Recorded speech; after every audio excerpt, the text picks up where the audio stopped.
കഴിഞ്ഞ ദിവസം ഗുസ്തി ഫെഡറേഷൻ തെരഞ്ഞെടുപ്പ് പൂർത്തിയായി. അതിന് പിന്നാലെ സാക്ഷി മാലിക് ഒരു വിരമിക്കൽ പ്രഖ്യാപനം നടത്തുന്നതിന് രാജ്യം സാക്ഷിയായി. ഈ അടുത്തിടെ ഹരിദ്വാറിൽ വെച്ച് തനിക്ക് ഇതുവരെ അന്താരാഷ്ട്ര വേദികളിൽ നിന്ന് ലഭിച്ച മെഡലുകൾ ഒഴുക്കിക്കളയാൻ ഒരുങ്ങിയ സാക്ഷിയെ പിന്തിരിപ്പിച്ചത് കർഷക സംഘടനകളും നേതാക്കളുമായിരുന്നു. അതിന് അവരെ എത്തിച്ചത് അവരുടെ ജീവിതത്തിൽ അവർക്ക് അനുഭവിക്കേണ്ടി വന്ന ചില തിക്ത അനുഭവങ്ങളായിരുന്നു. BJP MPയും മുൻ ഗുസ്തി ഫെഡറേഷൻ്റെ അധ്യക്ഷനുമായ ബ്രിജ്ഭൂഷണെതിരെ ലൈംഗിക ആരോപണം ഉയരുകയും അതിനെതിരെ വഴിയരികിൽ സമരമൊരുക്കുകയും ചെയ്ത കായിക താരങ്ങളിൽ പ്രധാനപ്പെട്ട കായിക താരമായിരുന്നു സാക്ഷി മാലിക്. അപ്പോൾ അവർ രാജിവെച്ചുകൊണ്ട് കരഞ്ഞുകൊണ്ട് പറഞ്ഞത് തനിക്ക് നീതി ലഭിച്ചില്ല, അതുകൊണ്ട് ഗോദയിൽ നിന്ന് ഇറങ്ങുകയാണ്, ഇനി മറ്റ് നിയമപരമായ പോരാട്ടങ്ങളിലേക്ക് കടക്കുന്നുവെന്നാണ്. സാക്ഷി മാലിക്കിനെ കുറിച്ചാണ് സംസാരിക്കാൻ പോകുന്നത്.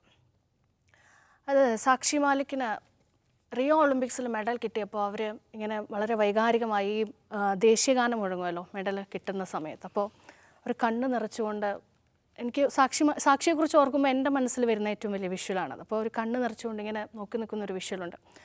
അപ്പോൾ ആ ദൃശ്യത്തിൽ നിന്ന് നമ്മൾ ഇന്നലെ കണ്ടത് ഇത്രയും നാളും അവർ, അതും ഹരിയാന ഒന്നാണ് അവർ വരുന്നത്, അവിടെ നിന്നൊക്കെ ഒരു സ്ത്രീ ഇത്രയും മെഡലുകളൊക്കെ നേടി മുന്നോട്ട് വരുന്നുണ്ടെങ്കിൽ ആ സഹതാരങ്ങൾക്കൊപ്പം മാത്രമല്ല അവർ മത്സരിക്കുന്നത്, ഈ എല്ലാ വ്യവസ്ഥകളോടും കലഹം ചെയ്തിട്ടാണ് അവരിങ്ങനെ വരുന്നത്. അപ്പോൾ അങ്ങനെ ഒരു കായിക താരം തൻ്റെ കരിയർ ഉപേക്ഷിക്കുന്നു എന്ന് പറയുമ്പോൾ അവർ ആദ്യം കരഞ്ഞ ആ മെഡൽ കിട്ടിയപ്പം കണ്ട കണ്ണീരും ഇപ്പോൾ തൻ്റെ കരിയർ ഉപേക്ഷിക്കുമ്പം ഒഴുക്കുന്ന കണ്ണീരുമുണ്ട്. അതിനാരാ ഉത്തരം പറയേണ്ടത്? അല്ല രേഷ്മ, ഇതിനകത്ത് അവരുടെ സമരം നമ്മൾ തുടക്കം മുതലേ കാണുന്നതാണ്. അവർക്ക് ബൂട്ടഴിച്ചു വെച്ച് ഇറങ്ങിപ്പോവുകയല്ലാതെ ഈ സർക്കാരുമായിട്ടുള്ള യുദ്ധത്തിൽ വേറെ ഓപ്ഷൻസ് ഒന്നുമില്ല. കാരണം അവരുടെ കണ്ണീര് കാണാൻ സർക്കാർ ഉദ്ദേശിക്കുന്നില്ല, സർക്കാരിനത് കഴിയുകയുമില്ല. നമ്മളിവിടെ തന്നെ പലകുറി സംസാരിച്ചു കഴിഞ്ഞ കാര്യമാണ്. നോക്കൂ, ഇതൊരു BJP പ്രതിപക്ഷത്തുള്ള സംഗതിയായി ഒരു സന്ദർഭത്തിലായിരുന്നെങ്കിലെന്ന് ആലോചിച്ച് കണ്ടതാണ്. നേരത്തെ രേഷ്മ പറഞ്ഞ പോലെ കായിക താരങ്ങൾ എന്ന് പറഞ്ഞാൽ രാജ്യത്തിൻ്റെ സ്വത്താണ്. അവർ ലോകത്തെവിടെയും പോയി പോരാടി ഉണ്ടാക്കുന്ന നേട്ടങ്ങൾ എന്താണ്? ആ നേട്ടം എന്താണ്? രാഷ്ട്രത്തിൻ്റെ അഭിമാനമാണ്. അവർ ഒരു വിജയം നേടി നിൽക്കുമ്പോൾ അവിടെ ദേശീയഗാനം മുഴങ്ങുക, അവിടെ ദേശീയ പതാക ഉയരുക എന്ന് വെച്ചാൽ ദേശീയതയുമായി ഇത്രമേൽ ബന്ധിതമായ വേറൊരു ഏർപ്പാടില്ല. കായിക താരങ്ങളുടെ വിജയം, ക്രിക്കറ്റിലെ വിജയം, അല്ലെങ്കിൽ ഹോക്കിയിലെ വിജയം, അല്ലെങ്കിൽ നമ്മൾ ഒളിമ്പിക്സിൽ നേടുന്ന വിവിധ ഇനങ്ങളിലെ വിജയം, അതൊക്കെ എന്ന് വെച്ചാൽ രാഷ്ട്രത്തിൻ്റെ നേട്ടമാണ്. ഇന്ത്യ എന്നാണ് എഴുതി കാണിക്കുന്നത്. അപ്പോൾ ദേശീയതയുമായി ചേർത്ത് വയ്ക്കാൻ ഇത്രമേൽ കഴിയുന്ന, ദേശീയത എന്ന പറഞ്ഞ ആശയവുമായി ബന്ധപ്പെടുത്തി ഉപയോഗിക്കാൻ കഴിയുന്ന ഇത്ര വലിയൊരു സംഗതി വേറെ ഇല്ല. സ്പോർട്സ് പോലെ, കായിക താരങ്ങൾ പോലെ, അവർ നേടുന്ന മെഡൽ പോലെ. അതുകൊണ്ടാണ് ദേശത്തിൻ്റെ മകൾ എന്ന് ആദരണീയനായ പ്രധാനമന്ത്രി ഇവർ മെഡൽ നേടുമ്പോൾ അവരെക്കുറിച്ച് പറയുന്നത്, അവരെല്ലാവരെയും വിളിച്ചു വരുത്തി ഫോട്ടോ എടുത്ത് അദ്ദേഹം തന്നെ പോസ്റ്റ് ചെയ്യുന്നത് നമ്മുടെ അഭിമാനം എന്ന നിലയ്ക്ക്. ക്രിക്കറ്റിനെ പോലെയുള്ള നമ്മുടെ ഏറ്റവും പോപ്പുലർ ഗെയിമിനെ എങ്ങനെയാണ് ദേശീയതയുമായി ചേർത്ത് വെച്ച് ഉപയോഗിക്കുന്നത് നമ്മൾ കണ്ടുകൊണ്ടിരിക്കുകയാണ്. അതിൻ്റെ ഒരു കുത്തകക്കാർ നാട് ഭരിക്കുന്ന സമയത്താണ് ദേശത്തിന് വേണ്ടി ഇത്രയധികം പോരാട്ടം നടത്തിയ, ഇത്രയധികം മെഡലുകൾ കൊണ്ടുവന്ന, ഇത്രയധികം അഭിമാനം ഉണ്ടാക്കിയ ഒരാൾക്ക് കരഞ്ഞിറങ്ങി പോവേണ്ടി വരുന്നത് എന്നാണ് ഏറ്റവും വലിയ വിരോധാഭാസമായിട്ട് കണ്ട കാര്യം. ഇതിപ്പോൾ പുതിയതൊന്നും അല്ല. അവരെ സംബന്ധിച്ച് ബ്രിജ്ഭൂഷൺ ശരൺ സിംഗിനെതിരെ നടപടി എടുപ്പിച്ചിട്ട് ഇവിടെ എന്തെങ്കിലും ചെയ്ത് കളയാമെന്നവർ വിചാരിക്കുന്നില്ല. അവരുടെ അതിമോഹമാണ്. കാരണം എന്താണ്? അവരാദ്യം 10-40 ദിവസം ഡൽഹിയിലെ തെരുവിൽ സമരം ചെയ്തു. പിന്നെ അവരുടെ മെഡൽ ഗംഗയിൽ ഒഴുക്കാൻ പോകണമെന്ന് പറഞ്ഞു. ആരെങ്കിലും കുലുങ്ങോ? ഇല്ല. ഇന്നിപ്പോൾ ബജ്രംഗ് പൂനിയ മോദിയെ കാണാൻ വേണ്ടി ചെന്നു. അദ്ദേഹം കാണാനൊന്നും സമ്മതിച്ചൊന്നുമില്ല. അദ്ദേഹം അവരുടെ പത്മശ്രീ അവിടെ വഴിയിൽ വെച്ചിട്ട് തിരിച്ചു പോരേണ്ടി വന്നു. അപ്പോൾ ഈ ബ്രിജ്ഭൂഷൺ ശരൺ സിംഗ് എന്ന് പറയുന്ന അയാളുമായി ബന്ധപ്പെട്ട ആളുകളെ ഇനിയിപ്പോൾ ഇതിൻ്റെ തലപ്പത്ത് കൊണ്ടുവരാൻ പാടില്ല, ഫെഡറേഷൻ്റെ തലപ്പത്ത് കൊണ്ടുവരാൻ പാടില്ല. അങ്ങനെ ആളുകൾ ആരും ഇനി വരില്ല. നിങ്ങൾ സമരത്തിൽ നിന്ന് പിന്മാറണം, കോംപ്രമൈസ് ചെയ്യണം എന്ന് സ്പോർട്സ് വകുപ്പ് മന്ത്രി പറയുകയും അത് സമ്മതിക്കുകയും ചെയ്തിട്ടാണ് ഇവർ ഈ പരിപാടിയിൽ നിന്ന് പിൻവാങ്ങുന്നത്. ഫൈനലി അയാളുടെ തന്നെ ഏറ്റവും അടുത്ത ആളും അയാളുടെ ബിസിനസ് പാർട്ണറുമായിരുന്ന ആൾ വൻ ഭൂരിപക്ഷത്തിൽ അവിടെ അധികാരത്തിൽ വരികയും ബ്രിജ്ഭൂഷൻ്റെ വീട്ടിൽ വലിയ സെലിബ്രേഷൻ നടക്കുകയും ചെയ്യുകയാണ്. അപ്പോഴാണ് ഇവർ അപ്പുറത്ത് ഈ പ്രസ് മീറ്റ് വിളിച്ച് ചേർക്കുന്നത്.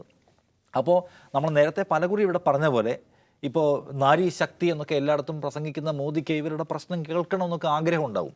അവരെ വിളിച്ചു വരുത്തി ഈ കർഷക സമരം സെറ്റിൽ ചെയ്തതുപോലെ ഞങ്ങളിവരുടെ പ്രശ്നം സെറ്റിൽ ചെയ്തിരിക്കുന്നു, സ്ത്രീകളുടെ അഭിമാനമാണ് ഏറ്റവും വലുത് എന്നൊക്കെ പറയുന്ന ഒരു റീൽ മൊമെൻറ്റ് അല്ലെങ്കിൽ ഒരു ഫോട്ടോ മൊമെൻറ്റ് ആഗ്രഹിക്കുന്നുണ്ടാവും.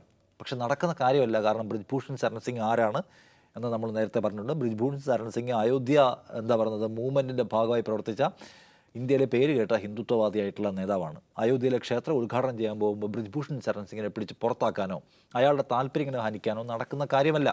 ഉത്തർപ്രദേശിലെ 10-20 നിയമസഭാ മണ്ഡലങ്ങളിൽ സ്വാധീനമുള്ള 4-5 ലോക്സഭാ മണ്ഡലങ്ങളിൽ ആര് ജയിക്കണമെന്ന് തീരുമാനിക്കുന്ന തരത്തിൽ സ്വാധീനമുള്ള വലിയ സ്കൂളും കോളേജും ചാരിറ്റി സ്ഥാപനങ്ങളൊക്കെ ഉള്ള അവിടുത്തെ പ്രധാനപ്പെട്ട ലീഡറാണ്. അവിടുത്തെ ഹിന്ദു സന്യാസി മഠങ്ങളുമായിട്ടുള്ള നേരിട്ട് ബന്ധമുള്ള അവിടുത്തെ സന്യാസിമാർ വലിയ റാലി നടത്താൻ പോയി ഇയാൾക്കെതിരെ നടപടി എടുക്കുമെന്ന് വന്നപ്പോൾ. അപ്പോൾ ആ നിലയ്ക്ക് വലിയ ഗ്രിപ്പുള്ള ഉത്തർപ്രദേശിലെ ഒരാളാണ് യോഗി ആദിത്യനാഥിന്. പ്രളയം നിയന്ത്രിക്കാൻ കഴിയാതെ പോയി, ഈ അഡ്മിനിസ്ട്രേഷൻ ഫ്ലോപ്പാണെന്ന് പറയാൻ ധൈര്യം കാണിച്ച ഇന്ത്യയിലെ ഏക ഹിന്ദുത്വ നേതാവാണ്, വേറെ ആരും പറയില്ല. അത്രയുമുണ്ട് അയാളുടെ ഗ്രൗണ്ട്. അങ്ങനെ ഒരാൾക്കെതിരെ നടപടി എടുക്കുക എന്നുള്ളത് നടപ്പുള്ള കാര്യമല്ല. അപ്പോൾ മോദിയെ കൊണ്ടോ യോഗിയെ കൊണ്ടോ അമിത്ഷായെ കൊണ്ടോ നടപ്പുള്ള കാര്യമല്ല അയാൾക്കെതിരെ നടപടി എടുക്കുക എന്നുള്ളത്. അതാണ് ഇത്രയും വലിയ സമ്മർദ്ദം ഉണ്ടായിട്ടും ഒന്നും ചെയ്തിരുന്നത്. അപ്പോൾ അയാൾക്കെതിരെ FIR ഉണ്ട്, പക്ഷേ അയാളെ അറസ്റ്റ് ചെയ്തിട്ടില്ല എന്നുള്ള കോമഡിയൊക്കെ ഇവിടെ നിൽക്കുന്നുണ്ട്. അയാൾക്ക് 10-15 സന്ദർഭങ്ങളിൽ ഈ പെൺകുട്ടികൾക്ക് നേരെ ഇയാളുടെ അതിക്രിയ ഉണ്ടായി എന്നുള്ള FIR ഉണ്ട്. ഇയാൾ ലൈംഗികമായി വഴങ്ങി തന്നാൽ സമ്മാനങ്ങൾ തരാം എന്ന് FIRൽ കുറ്റം എഴുതി വെച്ചിട്ടുണ്ട്. ഗുരുതരമായ വകുപ്പുകൾ പലതും ആ കുറ്റപത്രത്തിലുണ്ട്. ഈ പ്രോസിക്യൂഷൻ്റെ എല്ലാ വാദങ്ങളെയും പ്രതിഭാഗത്തിൻ്റെ എല്ലാ വാദങ്ങളെയും വളരെ ശക്തമായിട്ടാണ് പോലീസ് പ്രോസിക്യൂഷൻ അന്ന് നിഷേധിച്ചുകൊണ്ട് അവരുടെ പോയിന്റ് അവതരിപ്പിക്കുന്നത്. ഇതൊക്കെ ഉണ്ടായിട്ടും ബ്രിജ്ഭൂഷൺ സരസിംഗ് സുരക്ഷിതനായും VIP പരിഗണനയോടെ ഈ രാജ്യത്ത് ജീവിക്കുന്നു എന്ന് പറഞ്ഞാൽ നരേന്ദ്രമോദി പ്രസംഗിക്കുന്ന നാരി ശക്തി എന്ന് പറയുന്ന സംഗതി എന്തുമാത്രം അർത്ഥശൂന്യമായ വ്യായാമമാണ് എന്ന് നമുക്ക് മനസ്സിലാവും. അത് ഇവിടെ മാത്രമല്ല, മണിപ്പൂരിൽ നമ്മൾ കണ്ടതല്ലേ. മണിപ്പൂരിൽ എത്ര ദിവസം കഴിഞ്ഞിട്ടാണ് മണിപ്പൂരിൽ സ്ത്രീകൾക്ക് നേരെ നടക്കുന്ന റേപ്പ് അടക്കമുള്ള ഒരു ജനോസൈഡിനെതിരെ സംസാരിക്കാൻ, അതിനെക്കുറിച്ച് പാർലമെന്റിനോട് ഞാൻ അക്കൗണ്ടബിൾ ആണ്, പാർലമെന്റിൽ മറുപടി പറയാൻ തീരുമാനിക്കുന്നത് എത്ര നാൾ കഴിഞ്ഞിട്ടാണ്? ആ ദൃശ്യം പുറത്തു വന്ന ശേഷം ആദ്യം പ്രതികരിക്കുന്നു. അതിനുശേഷം പാർലമെന്റ് സെഷൻ വരുന്നു. ആ സെഷനിൽ സർക്കാരിനെതിരെ ഉയർന്നു വരുന്ന എല്ലാ വിമർശനങ്ങളെയും അദ്ദേഹം കേൾക്കാൻ പോലും വന്നില്ല. അവസാനത്തെ 1.5 മണിക്കൂർ പ്രസംഗിക്കുന്നതിന് തൊട്ട് മുമ്പ് 3 മിനിറ്റ് മുമ്പ് ലോക്സഭയിൽ കയറി വന്നു, പ്രസംഗിച്ചു പോയി. ഇതാണ് ചെയ്തത്. അപ്പോൾ ഇതാണ് എല്ലായിടത്തും ഈ റിപ്പബ്ലിക് ദിനത്തിലും സ്വാതന്ത്ര്യ ദിനത്തിലും ചെങ്കോട്ടയിൽ പ്രസംഗിക്കുമ്പോൾ നാരീ ശക്തിയെക്കുറിച്ച് അദ്ദേഹം വാചാലനാവും. പക്ഷേ രാഷ്ട്രത്തിന് അഭിമാനം ഉണ്ടാക്കിയിട്ടുള്ള സ്ത്രീകൾ ഇതാ അവരുടെ മെഡൽ ഉപേക്ഷിച്ച് പോകാൻ, ഷൂ ഉപേക്ഷിച്ച് പോകാൻ, ഗംഗയിൽ ഒഴുക്കാൻ നിർബന്ധിതരാകുന്നു. എന്തിനാണ്? അവരുടെ ആത്മാഭിമാന പ്രശ്നമാണ്. അത് ഉന്നയിക്കുമ്പോൾ അത് ഏറ്റെടുക്കാൻ കഴിയാത്ത ഭരണകൂടം എന്തൊക്കെയാണ് ഈ അർത്ഥശൂന്യമായി പറയുന്നത് നമുക്ക് മനസ്സിലാവും. തുടക്കത്തിലെ പോലെ എനിക്ക് ആവർത്തിച്ച് പറയാനുള്ളത്, അപ്പോൾ ദേശത്തിൻ്റെ സമ്പാദ്യമെന്ന് നമ്മൾ വിളിക്കുന്ന, രാഷ്ട്രത്തിൻ്റെ അഭിമാനപുത്രിമാരെന്ന് നമ്മൾ ഉദ്ഘോഷിക്കുന്ന സ്ത്രീകൾക്ക് ഈ വിധമാണ് ഈ ഭരണകൂടം, ഈ നരേന്ദ്രമോദി ഭരണകൂടം, ഈ അതിദേശീയവാദി ഭരണകൂടം നൽകുന്ന പരിഗണന എന്ന് കാണുക. അജിംസ്, ഇതെല്ലാം കാണുകയും കേൾക്കുകയും ചെയ്യുന്ന ഒരു തലമുറയുണ്ട്. അപ്പോൾ എത്രയോ സ്വപ്നങ്ങളുമായിട്ട് എത്രയോ സ്ത്രീകളൊക്കെ കായിക രംഗത്തേക്ക് വരാനിരിക്കുന്നുണ്ട്. അപ്പോൾ അവരുടെയൊക്കെ ഒരു ആത്മവിരുത്തെ കെടുത്തുക കൂടിയില്ലേ? കാരണം മൈനറാണ് ഇതിൽ പരാതി ഉന്നയിച്ചിരിക്കുന്ന ഒരാൾ. അത്രയും പെൺകുട്ടികൾ ചേർന്ന്, അത്രയും താരങ്ങൾ ചേർന്ന് ഒരു പരാതി നൽകിയിട്ടും ലൈംഗിക ആരോപണമാണ്. അത്ര അതിൻ്റെ ഗുരുതര സ്വഭാവം നമുക്കറിയാം. എന്നിട്ട് പോലും അവരൊക്കെ ഇങ്ങനെ വളരെ സുഖമായി, ഏറ്റവും പ്രൗഢഗംഭീരമായി നമ്മുടെ മുന്നിലൂടെ ഇങ്ങനെ നടന്നു പോകുന്നൊരു രാജ്യത്ത് നമ്മൾ ജീവിച്ചിരിക്കുകയാണ്. BJPക്ക് നാരീശക്തി ആ പറയുന്ന മുദ്രാവാക്യത്തിൽ ഒരു തരത്തിലുള്ള ആത്മാർത്ഥതയാണെന്ന് എനിക്ക് തോന്നിയിട്ടില്ല ഒരിക്കലും. നാരീശക്തി എന്നുള്ള മുദ്രാവാക്യം നല്ലതാണ്, പക്ഷേ ഒരു തരത്തിലുള്ള ആത്മാർത്ഥത അവർക്കില്ല. ബേട്ടി ബച്ചാവോ ബേട്ടി പഠാവോ.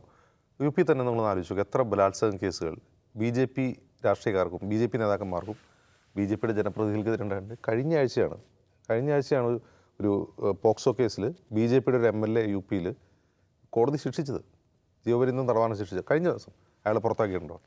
അയാൾക്കെതിരെ ആരോപണം വന്നപ്പോൾ അയാൾക്കെതിരെ നടപടി എടുത്തോ? അയാളുടെ MLA സ്ഥാനം രാജിവെക്കാൻ പറഞ്ഞോ? എത്ര കേസുകൾ? ഉന്നാവ്, ഏതാണ് സ്ഥലങ്ങളുടെ പേരുകളിൽ അറിയപ്പെടുന്ന എത്രയോ ഇരകൾ, ഹാത്രസ്, ഇതിലൊക്കെ ആരാണ് പ്രതികളായത്? അപ്പോൾ BJP നേതാക്കൾ നടത്തുന്ന സ്ത്രീ പീഡനങ്ങളെ തള്ളിപ്പറയുക, അവരോട് സ്റ്റെപ്പ് ഡൗൺ ചെയ്യാൻ ഒരേ ഒരാളോടാണ് പറഞ്ഞിട്ടുള്ളത്, MJ അക്ബർ. ഒന്നാം മോദി സർക്കാരിൻ്റെ കാലത്ത് MJ അക്ബറിന് രാജിവെക്കേണ്ടി വന്നു, അത്ര ഒരു ആരോപണം വന്നപ്പോൾ. അതിന് Me Too മൂവ്മെൻറ്റ് തുടങ്ങുന്ന സമയത്താണ്. അതല്ലാതെ വേറൊന്നുമില്ല. അപ്പോൾ ഈ സമരം, ഈ കായിക താരങ്ങളുടെ സമരം BJP സർക്കാർ, മോദി സർക്കാർ നേരിട്ട ഏറ്റവും ശക്തമായ സമരമാണ്. അതിൻ്റെ കാരണം, ഇപ്പോൾ ഇന്ത്യയിൽ നടന്ന മോദി സർക്കാരിൻ്റെ കാലത്ത് നടന്ന ഏറ്റവും വലിയ സമരങ്ങൾ, ഒന്ന് ദളിത് അക്രമങ്ങൾക്കെതിരെ യൂണിവേഴ്സിറ്റികൾ കേന്ദ്രീകരിച്ച് നടന്ന സമരം, പിന്നെ പൗരത്വ പ്രക്ഷോഭം, കർഷക സമരം. ഈ സമരങ്ങളെയൊക്കെ നേരിടാൻ BJPക്ക്, RSSന് വളരെ എളുപ്പമാണ്. അതിൻ്റെ കാരണം എന്ന് വെച്ചാൽ ഈ സമരങ്ങൾക്കൊക്കെ ഒരു അപരനുണ്ട്.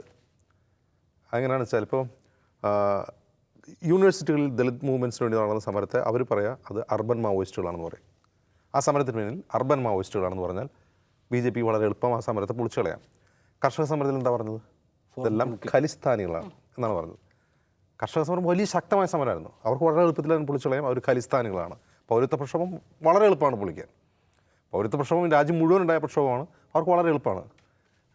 വസ്ത്രം നോക്കി ആളുകളെ തിരിച്ചറിയാൻ പറ്റും. അതുകൊണ്ട് വളരെ എളുപ്പത്തിൽ അതിനെ പൊളിച്ചു കളയാം. പക്ഷേ ഈ സമരത്തിൽ പ്രശ്നം എന്ന് വെച്ചാൽ ഒരു തരത്തിലും ഒരു അപരനെ അവർക്ക് കണ്ടെത്താൻ കഴിയില്ല. കാരണം ഒന്ന്, നിഷാദോട് പറഞ്ഞതുപോലെ ഇത് ദേശീയതയുടെ ബിംബമായി ലോകവേദികളിൽ നിറഞ്ഞു നിന്ന കായിക താരങ്ങളാണ്. ദേശ് കി ബേട്ടി എന്ന് വിളിക്കുന്നവരാണ്. അപ്പോൾ ഒരു തരത്തിലും ഇവർക്കൊരു അലി പറയും, ഈ സാക്ഷി മാലിക്കും വിനേഷ് ഫോഗട്ടൊക്കെ ഇന്ത്യക്കാരല്ല എന്നൊക്കെ പറയേണ്ടി വരും. അത് പറയാൻ പറ്റില്ലല്ലോ. അപ്പോൾ ഒരു തരത്തിലും ഇവർക്ക് കൗണ്ടർ ചെയ്യാൻ, അതുകൊണ്ടാണ് മൗനമായിട്ടിരിക്കുന്നത്. മോദി മൗനമായിട്ടിരുന്നത്, BJP മൗനമായിട്ടിരുന്നത്, RSS നേതാക്കൾ മൗനമായിട്ടിരുന്നത്. ഇവർക്ക് ഇതിനൊരു തരത്തിലുള്ള കൗണ്ടറും ഇല്ല. നിങ്ങൾ ശ്രദ്ധിച്ചറിയാം, ആ സമയത്ത് ഒരു BJP IT സെൽ പോലും നിശബ്ദനാണ്, ഒന്നും മിണ്ടുന്നില്ല. പക്ഷേ ഇപ്പോൾ ഇന്ന് സാക്ഷി മാലിക്ക് രാജിവെച്ച വിഷൽ വരുന്നു, മറ്റേ പുനിയ ആ പത്മശ്രീ കൊണ്ട് ഉപേക്ഷിക്കുന്ന വിഷൽ വരുന്നു. ഇനി ഞാൻ മനസ്സിലാക്കുന്നു, ഇനി ഇവർക്കെതിരായിട്ടുള്ള ഇവരെ അപരരാക്കിക്കൊണ്ടുള്ള പ്രചാരണം തുടങ്ങിയേ പറ്റൂ. കാരണം ലോക്സഭാ തെരഞ്ഞെടുപ്പ് വരാൻ പോവാണ്. അതിൻ്റെ കാരണം ഈ കഴിഞ്ഞ ജൂൺ 7-ാം തീയതിയാണ് ഇവരുടെ സമരം ഒത്തുതീർപ്പാക്കിയത്. അന്ന് സ്പോർട്സ് മന്ത്രി അനുരാഗ് സിംഗ് ഠാക്കൂർ ഇവർക്ക് കൊടുത്തു ഉറപ്പാണ്. എന്ത്, ഈ പറയുന്ന ബ്രിജ്ഭൂഷൺ ചരൺ സിംഗിൻ്റെ കുടുംബക്കാരോ അടുപ്പക്കാരോ ആരും ഈ പറയുന്ന ഗുസ്തി ഫെഡറേഷൻ്റെ തലപ്പത്ത് വരാൻ പാടില്ല എന്ന് ഇവരുടെ ആവശ്യം അംഗീകരിച്ചിട്ടാണ് അവർ സമരം നടത്തിയത്. അതൊരു സർക്കാർ, ഒരു സ്പോർട്സ് മന്ത്രി ഈ കായിക താരം കൊടുത്ത് ഉറപ്പാണ്, ബ്രിജ്ഭൂഷൺ ചരൺ സിംഗിൻ്റെ കുടുംബക്കാരോ അടുപ്പക്കാരോ സുഹൃത്തുക്കളോ ആരും അതിലേക്ക് വരാൻ പാടില്ല. പക്ഷേ ഇത് എന്താണ് സംഭവിച്ചത്? അയാളുടെ ബിസിനസ് പാർട്ട്ണറായ, അയാളുടെ ആജ്ഞാനുവർത്തിയായ ഒരു RSSകാരനെ പിടിച്ച് ഇതിൻ്റെ പ്രസിഡൻ്റാക്കുകയാണ്. അയാൾ അവിടെ വീട്ടിലിരുന്നിട്ട് അയാൾ പൂമാലയൊക്കെ ഇട്ട് അയാളെ പൂമാലയിട്ട് ആദരിക്കുന്നു, പടക്കം പൊട്ടിക്കുന്നു. ഈ ഫെഡറേഷനിൽ എൻ്റെ ആധിപത്യം ഇനിയും തുടരുന്ന അയാൾ പ്രഖ്യാപിക്കുന്നു. അപ്പോൾ ആത്മാഭിമാനമുള്ള ഒരാൾക്കും ഇത് നോക്കിക്കാൻ കഴിയില്ല. ഒരു സമരം ചെയ്ത് ഈ സമരത്തിൻ്റെ ഒരു പ്രശ്നം, ഇപ്പോൾ ഈ സമരത്തെ ഇവരെ ഡിമോറലൈസ് ചെയ്യാൻ ശ്രമിക്കുന്നത് ഇവരുടെ സമരം എന്താണ്, രാഷ്ട്രീയ മോഹത്തോടുള്ള സമരമാണെന്നുള്ള പ്രചാരണം ഇപ്പോൾ തുടങ്ങിക്കഴിഞ്ഞു. അതിൻ്റെ കാരണം പ്രിയങ്ക ഗാന്ധി പോയി ഇവരെ സന്ദർശിച്ചു. അപ്പോൾ ഇന്നലെ ഈ സംഭവം നടന്നതിന് ഈ രാജി പ്രഖ്യാപിച്ചതിന് ശേഷം ഇന്ത്യ ടുഡേയിൽ രാജ്ദീപ് സർദേശായി ഈ സാക്ഷി മാലിക്കിനോട് ചോദ്യം ചോദിക്കുന്നുണ്ട്, നിങ്ങൾ അടുത്ത തെരഞ്ഞെടുപ്പിൽ മത്സരിക്കുമോ? വളരെ ഒരു ലോഡഡ് ക്വസ്റ്റ്യനാണ്. അപ്പോൾ ഇവർ പറയുന്നത് ഇല്ല, ഞാനിപ്പോൾ അതിന് മറുപടി പറഞ്ഞതിനാണ്, ഞാൻ അങ്ങനെ ചിന്തിച്ചിട്ടില്ല. മത്സരിക്കില്ല എന്ന് ഉറപ്പാണോ? അങ്ങനെ ആവർത്തിച്ച് ചോദിക്കുകയാണ്. അപ്പോൾ ഈ ചോദ്യം തന്നെ ലോഡറാണ്.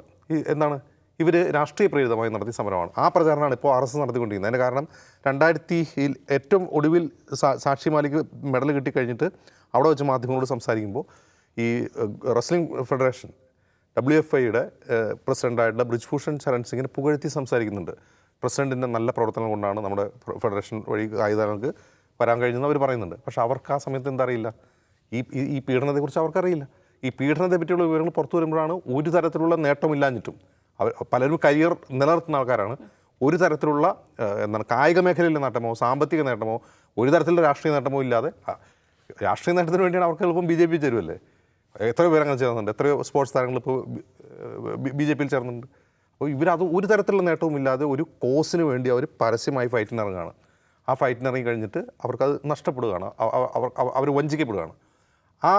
എന്താണ്, സാക്ഷി മാലിക്ക് ഊരി വയ്ക്കുന്ന ഷൂ ഉണ്ടല്ലോ, ആ ഷൂ ഒരു പ്രതീകമാണ്.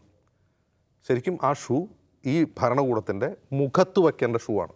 അതവിടെ വെച്ചിട്ട് ആ രാജ്യപ്രഖ്യാപനം ഈ നാളെ സാക്ഷി മാലിക്ക് സ്ഥാനാർത്ഥിയാവില്ല എന്നുള്ളത് അത് വേറെ കാര്യമാണ്. അതിപ്പോൾ കോൺഗ്രസിൻ്റെ സ്ഥാനാർത്ഥി സ്വതന്ത്ര, അത് വേറെ കാര്യമാണ്. പക്ഷേ ഇത്രയും ശക്തമായി ഒരു പൊളിറ്റിക്കൽ ക്വസ്റ്റ്യൻ ഈ സർക്കാരിന് മുമ്പിൽ വയ്ക്കാൻ ഇവർക്ക് കഴിഞ്ഞു. ഇവർക്ക് മറുപടി ഇല്ലാണ്ടായി. പക്ഷേ ഞാൻ ഉറച്ചു വിശ്വസിക്കുന്നു, അടുത്ത ലോക്സഭാ തെരഞ്ഞെടുപ്പിന് മുമ്പ് ഈ കായിക താരങ്ങൾക്കെതിരെ അതിഭീകരമായ, അവർക്കെതിരെ പുതിയ ആരോപണം കണ്ടെത്തും. അവർ ചിലപ്പോൾ കോൺഗ്രസിൻ്റെ കോടാലിക്കൈകളാണെന്ന് വാദിക്കും, അല്ലെങ്കിൽ എന്തെങ്കിലുമൊക്കെ അവർക്കെതിരെ കണ്ടെത്തും. ഈ സാക്ഷി മാലിക്കിൻ്റെ പേരങ്ങനെയൊന്നുമല്ല, എന്താണ്, മാലിക് എന്ന പേരിന് വേറെ ബന്ധമുണ്ടെന്നൊക്കെ പറഞ്ഞ് ചിലപ്പോൾ ഞാൻ പറയുന്നു അങ്ങനെ പറയും. മാലിക് എന്ന സർനെയിം വേറെയാണെന്നൊക്കെ പറഞ്ഞാൽ അത്തരത്തിലുള്ള പ്രചാരണം ഉറപ്പായും രേഷ്മ കണ്ടോ, എഴുതി വെച്ചോ, അങ്ങനെയുള്ള പ്രചാരണം നടക്കും. അവരെ ഡീമോറലൈസ് ചെയ്യും, അവരെ സമരത്തെ ഇല്ലാതായി കളയും, അവരെ കോൺഗ്രസ്സുകാരാക്കി മാറ്റും BJP ഐഡിയസ്. യെസ്, എത്രയോ ദിവസം തെരുവിലിരുന്ന് പോലും സമരം ചെയ്യേണ്ടി വന്നു സാക്ഷി മാലിക്കിനും കായിക താരങ്ങൾക്കും. അപ്പോഴൊന്നും അവർക്ക് നീതി ഒരു ഘട്ടത്തിലും ലഭിച്ചില്ല. അവസാനം ഏറ്റവും കടും കൈയായിട്ടാണ് അവർ അവരുടെ കരിയർ ഉപേക്ഷിക്കുന്നു എന്നുള്ള പ്രഖ്യാപനം നടത്തിയത്. സാക്ഷിയുടെ കണ്ണുനീർ ഇന്ത്യൻ കായിക രംഗത്ത് തന്നെ ഒരു ചോരക്കറയായി നിൽക്കും, അത് മായില്ല എന്നുറപ്പാണ്. കാരണം വളർന്നു വരുന്ന ഒരുപാട് താരങ്ങളെ അവർ പ്രചോദിപ്പിച്ചിട്ടുള്ള ഒരുപാട് അവരുടെ ചുറ്റുമുള്ള മനുഷ്യർ ഇതൊക്കെ കണ്ടിട്ടുണ്ട്.